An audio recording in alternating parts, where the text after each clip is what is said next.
I traditionally have sort of done smaller films. Yes. You know, and this to me was a completely new venture, and I sort of took a chance and tried something different. And, you know, it definitely worked out in my opinion, but I've never done anything of this caliber, and it's a lot more to sort of deal with. Not only the sort of endurance you need to stay in character for that long when you're there for over 7 months within the sort of whirlwind of things going on around you.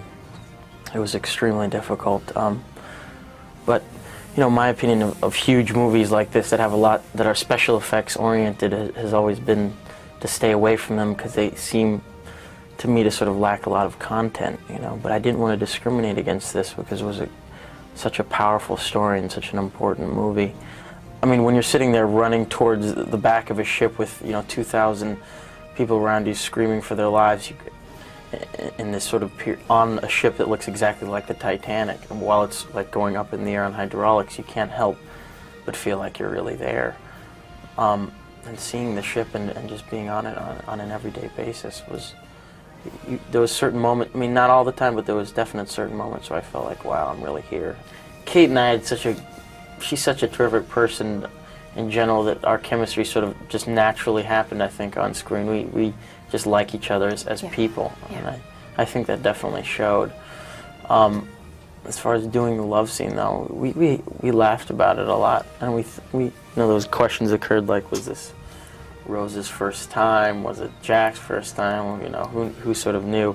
Being that vulnerable, I think, all around as a character was a lot more difficult for me to do. I mean, I'm sort of always played characters that have dealt with, you know, had some sort of demon or some internal struggle, and playing such a guy that was so sort of open-hearted and free-spirited, it was difficult, you know, harder than I thought it would be. That was a funny day, because I think it was like the first day, I think it was our first day of work, if I remember it correctly. The poor girl had to, you know, be completely naked in front of me, you know, in front of the whole sort of crew. Oh boy. And it was like jumping right into it, you know, for her. And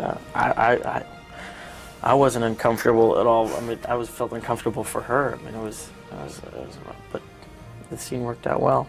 The movie's so serious. What kind of things did you guys do to lighten the mood a little bit? So heavy. I've always sort of been, not necessarily a prankster, but definitely somebody who likes to lighten up the mood on set.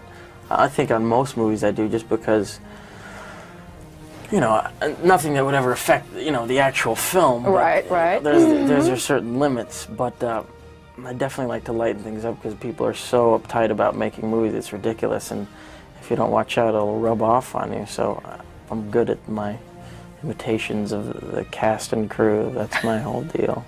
Did you do one of Kate? Did I do one of Kate? No. Don't ask me to either. Oh, the good thing was, one thing that I liked, that I enjoyed doing.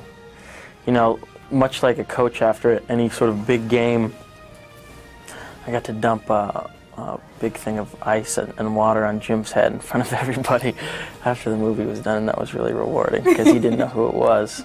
He looked around, trying to search around, and it was me, and I got away scot-free, which was cool.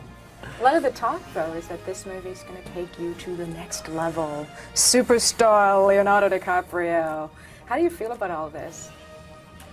I almost look at it as not necessarily a passing thing in my career, but, you know, I understand that, you know, if you want to have a sort of a career with longevity, you know, things go up and down, you become popular, not so popular, popular, not so popular.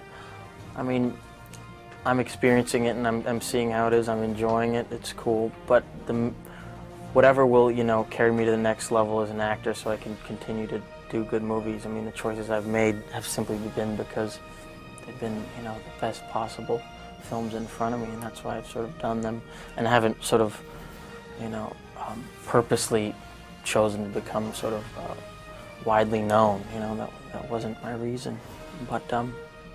If it comes or if it goes, it's fine with me. I just want to, you know, keep growing as an actor and doing good work. That's my main objective.